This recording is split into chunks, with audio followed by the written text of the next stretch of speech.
রাধে রাধে বন্ধুরা, তোমাদের শ্রী শ্রী জগন্নাথ দেবের কথা বলছিলাম, পুরী ধামের কথা বলছিলাম। এবার তোমাদের বলবো মহাপ্রসাদ উড়া মাহাত্ম্য।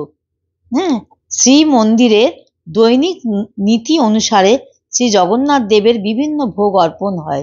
বেদ বিহিত যজ্ঞ পাক করার পর ব্রহ্মাপন্ন হয়। এই ব্রহ্মাপ্রীত অন্ন মহাপ্রসাদ বলা হয়। প্রতিদিন পাকশালার ভেতরে বেদোক্ত মন্ত্র সঙ্গে বৈষ্ণবাগ্নি আবাহন করে হোম আদি ক্রিয়া সম্পাদন হয়। আবার সেই অগ্নির সঙ্গে ব্রহ্মাপন্নর জন্য মহালক্ষ্মীকে অন্ন ব্যঞ্জনাদি শুদ্ধভাবে রন্ধনা কাজ আরম্ভ হয়। মহাপ্রসাদ এক তান্ত্রিক শব্দ। প্রসাদ শ্রী জগন্নাথ দেবকে ভোগ দেবার পরে পরমাতা বিমলার কাছে সমর্পণ করার পর ইনি মহাপ্রসাদ বলা হয়, মানে তারপর ওটাকে মহাপ্রসাদ বলা হচ্ছে। মহাপ্রসাদ মধ্যে নির্মাল্য এবং কৈবাল্য বলা হয়। দেবতাকে অর্পিত বস্তু সমর্পণের আগে নৈবেদ্য ও তারপর নির্মাল্য বলা হয়। কৈবল্য এবং মহাপ্রসাদের এই সামঞ্জস্য প্রতিদিন শ্রী জগন্নাথ দেবকে 56 প্রকারের ব্যঞ্জন ভোগ হয়ে থাকে। ইনি 56 ভোগ বা 56 পৌটি ভোগ বলা হয়ে থাকে। এই ভোগ দুই প্রকারের হয়, একটি শঙ্খুরি ভোগ আর একটি নিঃশঙ্খুরি বা সুখা ভোগ। শঙ্খুরি ভোগ হলো অন্ন, ডাল, বিভিন্ন তরকারি আদি এইগুলো। আর নিঃশঙ্খুরি বা সুখা ভোগ হলো গজা, খাজা, লাড্ডু, অমালু, পোড়পিঠা, মালপুয়া ইত্যাদি। এবার বলবো শ্রী জগন্নাথ দেবের দৈনিক পূজা নীতি। শ্রী মন্দিরের শ্রী বিগ্রহদের প্রাতঃকাল থেকে রাত্রে শয়ন পর্যন্ত যেভাবে দৈনিক পূজার পদ্ধতি সম্পূর্ণ করা হয় সেই সম্বন্ধে স্কন্দ পুরাণে পুরুষোত্তম মাহাত্ম্য নীলাদ্রি মহোদয় কামদেব সংহিতা, নারদীয়া পঞ্চরত্ন, সুত সংহিতা, গোপাল বল্লভ এবং মাদলা পাঞ্জি প্রভৃতি গ্রন্থে বর্ণনা করা আছে। নিম্নে বর্তমান মাদলা পঞ্জিকে অনুসারে শ্রী মন্দিরে যেভাবে পূজার প্রকরণ করা হয় সে সম্বন্ধে বিবৃতি দেয়া হলো। শ্রী মন্দিরের দ্বারা নির্দিষ্ট পূজা পদ্ধতির সময় সূচনা নিম্নে দেয়া হলো। পূজার সময় পরিবর্তনশীল।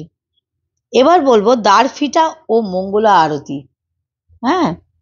দৈনিক প্রাতঃ 5 ঘটিকার সময় প্রথমে ভিতরোচ্চ মহাপাত্রে উপাধিকারী সেবক জয় বিজয়ের দ্বারে মুদ্রা পরীক্ষা করেন, মানে তালা পরীক্ষা করেন। মুদ্রা অর্থাৎ তালা বলছেন এখানে, দ্বারের মুদ্রা মানে তালা। তারপর তিনি পালিয়ে মেকআপ প্রতিহারী, অখণ্ড মেকআপ, মাদুলি এই 4 জন সেবকের সঙ্গে জয় বিজয়ের দ্বার উন্মোচন করে প্রদীপ সহ শ্রী বিগ্রহ নিত্য বিরাজিত প্রকটস্থ কোনো অপবিত্র দ্রব্য পতিত আছে কিনা না পর্যবেক্ষণ করার পর গর্ভদ্বারের মুদ্রা ভেঙে তা উন্মোচন করেন। এই সময় সকলে মণিমা উচ্চারণ করে রত্ন সিংহাসনের কাছে যান এবং 2 পাশে প্রদীপ স্থাপন করেন। তারপর শয়নের পালঙ্ক, পূর্বরাত্রিতে প্রদত্ত ডাব, সুবাসিত জল ও তাম্বুল সরিয়ে ভাণ্ডার গৃহে রাখা হয়। 21টি ঘৃত বত্তিকায় শ্রী বিগ্রহের মঙ্গল নীরাজন ও পৃষ্ঠকারতি হয়। এবার বলবো মৈলম হলো বেশ উন্মোচন। মঙ্গলা আরতির পর প্রাতঃ 6 ঘটিকায় সময় পুষ্পপালক সেবক শ্রীঅঙ্গ থেকে বড় শৃঙ্গার বেশ উন্মোচন করে শ্বেত বর্ণের সূক্ষ্ম বস্ত্র বা উত্তরীয় অবকাশের জন্য প্রদান করে। অবকাশ অবকাশ অর্থাৎ দম্ভ ধাবন, স্নান ও শ্রীঅঙ্গ মার্জন প্রাত 6টা 30 এগুলো হয়। অবকাশের জন্য পুষ্প, চন্দন, কর্পূর, পঞ্চভূত, আম্বালাপ মিশ্রিত জল ও দন্ত ধাবনের জন্য কাষ্ঠ প্রভৃতি আবশ্যক পদার্থ আনিত হয়। হ্যাঁ, ততঃপর রৌপ্য পাত্রস্থিত 3টি দর্পণে শ্রী বিগ্রহকে প্রতিবিম্বিত করে স্নান করানো হয়। স্নান সম্পূর্ণ হলে বিভিন্ন ঋতুর উপযোগী বস্ত্র, স্বর্ণালঙ্কার ও পুষ্পমালা দ্বার বিগ্রহ গ্রহণের শ্রীঅঙ্গে সুশোভিত করা হয়। এবার বলবো সাহুন মেলা। সাহুন মেলা অর্থাৎ সর্বসাধারণ দর্শন। সকাল 7 ঘটিকা থেকে 8 ঘটিকা পর্যন্ত সর্বসাধারণ দর্শন হয়। এই সময় যাত্রীরা রত্ন সিংহাসনের কাছ থেকে গিয়ে নববিগ্রহকে দর্শনের সৌভাগ্য লাভ করেন। এই দর্শনার্থে কোনো শুল্ক লাগে না। এই দর্শনার্থে কোনো শুল্ক লাগে না। পরন্তু কার্তিক মাসে সন্ধ্যার সময় সন্ধ্যা আরতির পর সোহন মেলা দর্শন হয়। সকালবেলা সোহন মেলা হয় না। মানে এই সময় আমরা একবার গেছিলাম, ভীষণ ভিড় হয়, বাপরে বাপ, মারাত্মক ভিড় হয়, চিন্তা করতে পারবে না। এবার বলবো সকাল 8 ঘটিকায় শ্রী জগন্নাথ দেবকে ভিন্ন ভিন্ন সময় ভিন্ন ভিন্ন বেশ অর্পণ করা হয়। হ্যাঁ, সত্যলিপি অনুসারে বিভিন্ন ঋতু অনুযায়ী আলাদা আলাদা বেশ অনুষ্ঠিত হয়। হ্যাঁ, বিস্তৃত বিবরণ। আচ্ছা, রোজ হোম সকাল 8:30টার সময় হয়। ভোগ রন্ধন, গৃহ পরিষ্কার করে হোমাদি সম্পন্ন করা হয়।